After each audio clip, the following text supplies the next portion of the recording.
Hello everyone, happy 2015! I thought this year I would start doing some DCC tutorials because I have a couple of locomotives here which are non-DCC ready. These are, let me see, this is a Walthers train line F40PH Amtrak Phase 3, which I've been super detailing and I've covered in a previous video, but this time I'm going to take it apart, replace the headlights at each end, and show you how to. I'm using a Hornby decoder because that's the easiest thing I know how to use, and that's a good thing to start with. It's just a standard 4-function decoder. And I'm going to show you how to hardwire one of these into the locomotive. So when we're soldering, or soldering, depending on how you call it, we need to make sure that everything's going to be safe. So I recommend getting one of these soldering iron holders, which are very cheap. And it's basically just a little wire thing which very comfortably holds your soldering iron when you're not using it and avoids you having to put it down anywhere and accidentally touching it. So you just know to stay away from the hot end. This is a sponge which you should dampen before you use it, so that, say you get a little bit of solder on the end of there, you should just be able to dab it off like that and it'll make a little hissing noise. It's also a good way to cool the soldering iron down. Other things we'll need, obviously some solder. This is what we use to connect up wires to our components, or connect wires to each other. Probably a good idea to get some of this, you might call tacky glue, or just non-super glue kind of glue. This can be very helpful for various things. Unless this one's dried out, I'm not sure. Oh no, I think it's rock solid. Okay, that could be a problem. I might need to get a new one of these.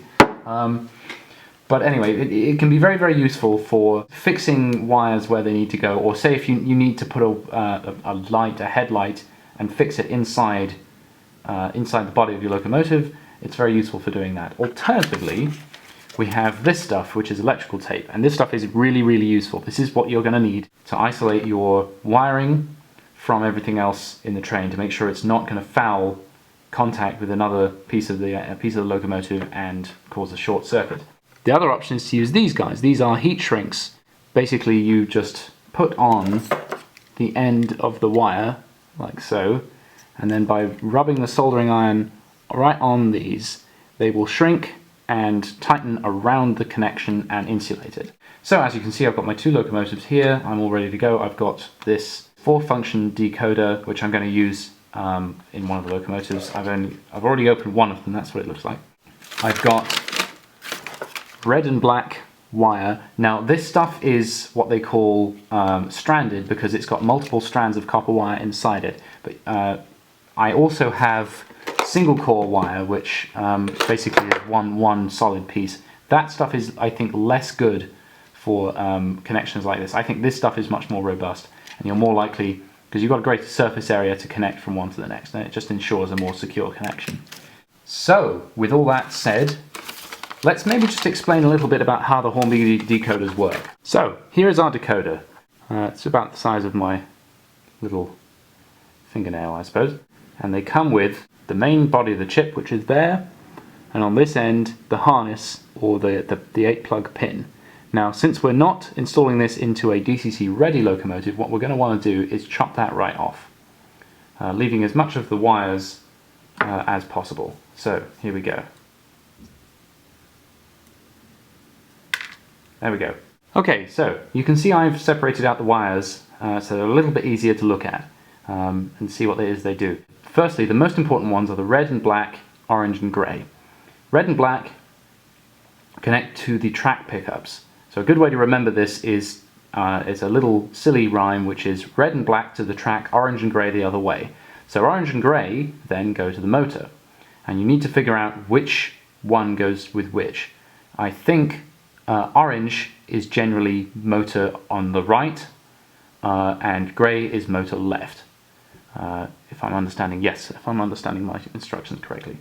So those are what makes the motor work, basically. That's what makes your locomotive work. Everything else is a sort of ancillary system. So what we need to do is basically, if you think about it, if you have your train here, the power comes in one rail, usually the right rail. The power comes in the right rail and goes out the left rail. So you have to, basically your motor is what is completing the connection in this case. However, if you're using DCC, the track is live all the time. So what the decoder does is it interrupts the connection between the track and the motor and only lets the motor run when the chip tells it to, if you understand that. So once you've done those 4 wires, once you've tested them and made sure they work, what we're going to do is we're going to look at the yellow and white wires and the blue common positive voltage. Yellow and white are assigned to their headlights. The yellow headlight, I think, is the rear light. Yes, it is. That's according to this, according to the instructions here. So that means the white one is the forward headlight, yellow is going backwards. So if you want to wire up directional lighting, it's very easy using these 2 wires. Coming back from those connections, you're going to need this blue wire. This blue wire is the positive connection, which means you want to connect it to the positive end of your LED, which is going to be this one. Now, those of you who know a little bit about LEDs will know this, but if you don't, the short leg of the LED is always the negative leg. So what you want to do is avoid putting positive things on the negative leg. Something else you'll know about LEDs, if you know a bit about electronics, which I have to say I don't, but I know just about enough to do this. My brother is the real electronics whiz. He's actually an electronic engineer and he's just been gainfully employed, I'm proud to say.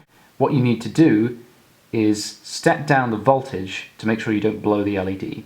LED like this is a 5mm white, bright white LED. So that's what I'm going to use. It's very, very powerful and it's going to shine out the front like a big searchlight. But they need a resistor to protect them.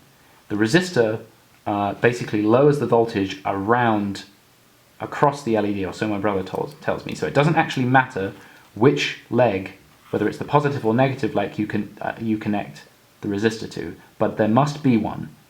And there must be one on every single LED you have. You cannot just have one in parallel, it must be in series. So you have to, say you have, as I'm going to have 2 LEDs on my train, one facing forward and one facing backward. Like that. See, we got it right there, and we've got the decoder in the middle here. What we're going to need is one of these to go with each LED to ensure that they're both protected. Now I'm told that the life of these LEDs is extremely long. Basically, you will probably never have to replace it, in fact, because it gives you something like 5,000 hours, which is an incredible amount, and nobody has ever run a train for quite that long. You'll have to replace the carbon brushes in the motor before you'll have to replace these.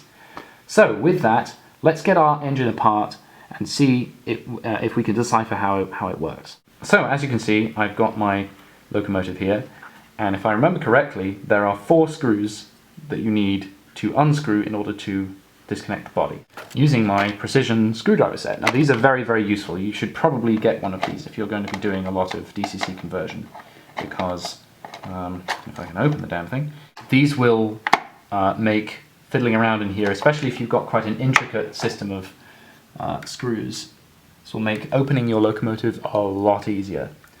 So here I'm loosening that screw, loosening this one, and 2 rear ones. So I've got all my screws out, I'm keeping them safely in a little pile there. It's been a long time since I took this apart, so maybe... Okay, so it turns out what I had to do is actually remove this front coupler.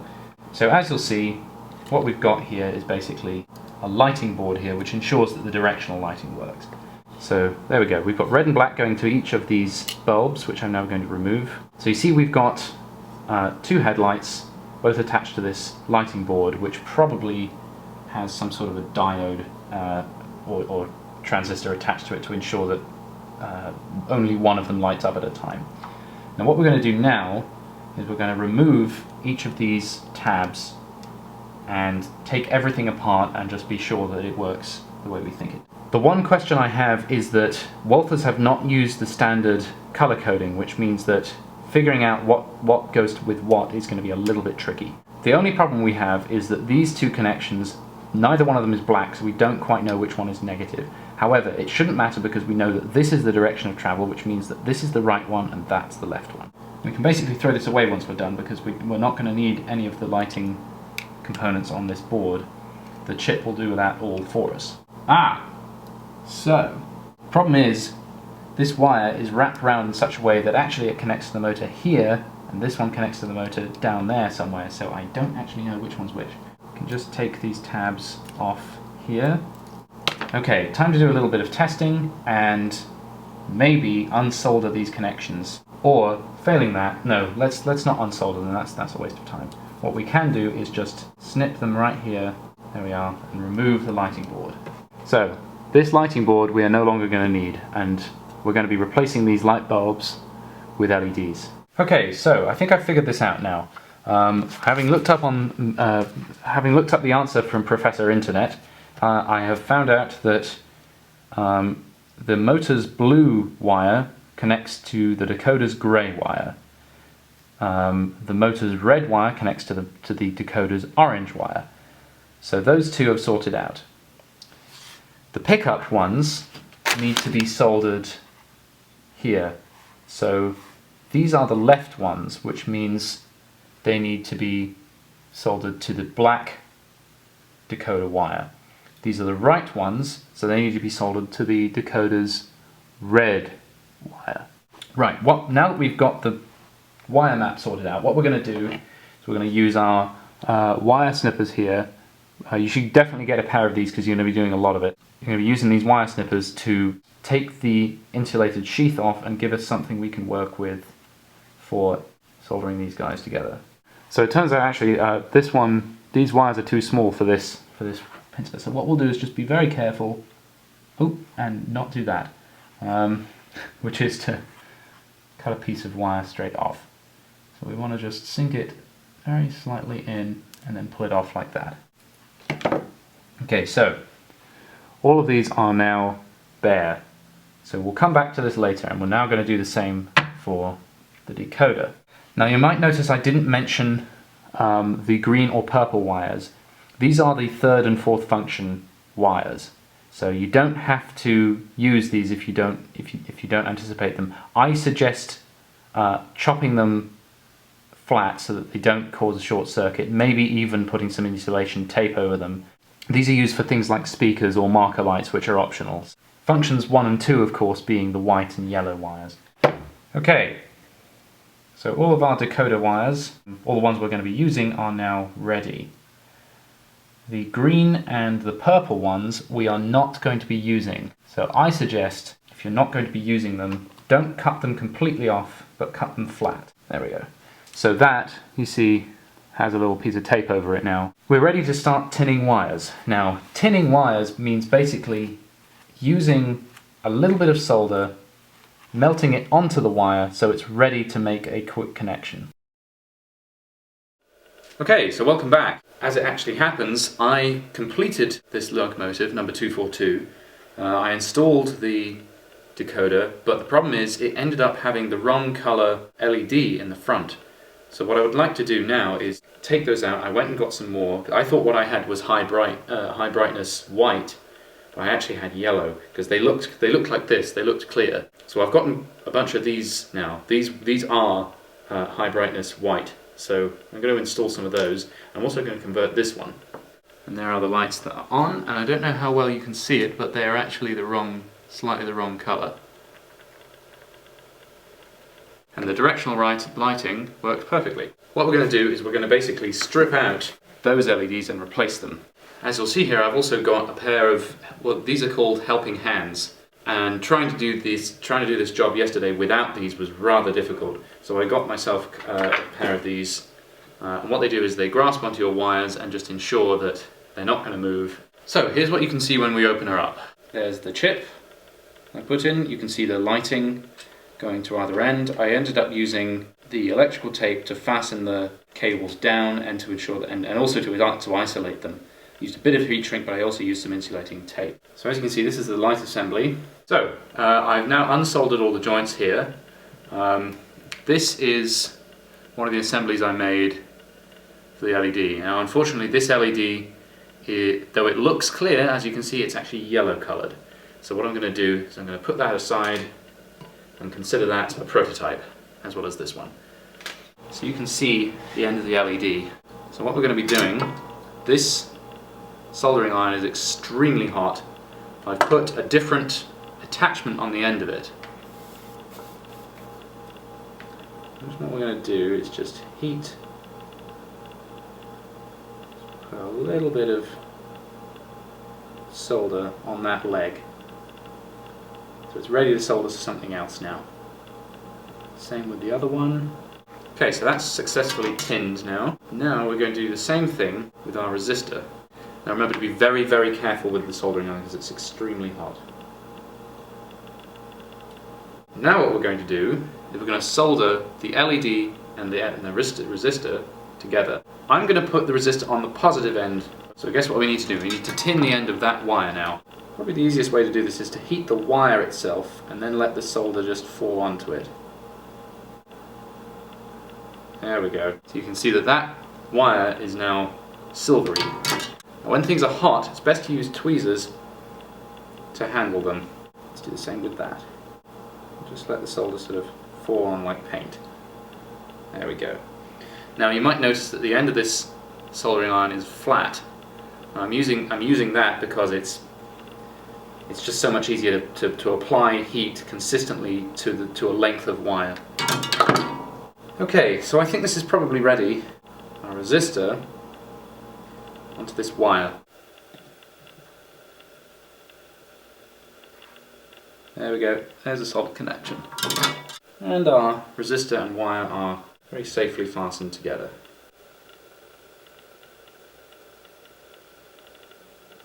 There we go, that's done. We can now attach our negative leg to the black wire. Don't use too much solder, but just a little bit of a gloop isn't bad because that will fall onto the joint.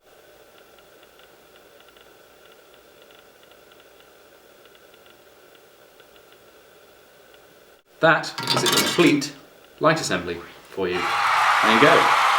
I'm going to do another one of these right now, and then I'll show you how to put the whole thing together. Okay, so as you can see, these light assemblies are both complete. We don't need to fiddle with anything in the motor, because all these connections in the motor are fine. So, uh-oh, was that the white wire? What happened there? Oh shit. That should not have happened. That's going to be a problem. I'll see what I can do about that, but I'm not hopeful. Okay, so after that minor disaster, I managed to get the white wire back on the decoder, which was very, very hard, but these helping hands saved the day pretty much. Uh-oh, now the black one's come off. Well, at least I know it can be done. I think I remember where it went, so I'm going to have to do that now. Bloody hell. Alright, I'll be right back. One by one, about 5 wires came off and I managed to repair all of them, so at least I know I can do that if it happens again. There we are. There's the front headlight working. As you can see, it's very, very bright. Let's look at the rear one. And there's the rear ones working as well. So, we can definitely tell on the inside that those directional headlights are working. Okay, so there you go. I've slightly redone the wiring, but you've got to leave the chip. You can't put tape over the chip because it'll heat up. Alright, so as you can see, I've got the whole thing assembled back together. I'm going to have it move forward a little bit for you.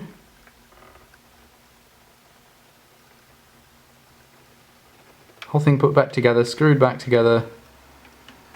New lights installed. Around the back, there we go, there's the reversing lights. So, that's one locomotive upgraded successfully. I'm going to get on and do the other one now.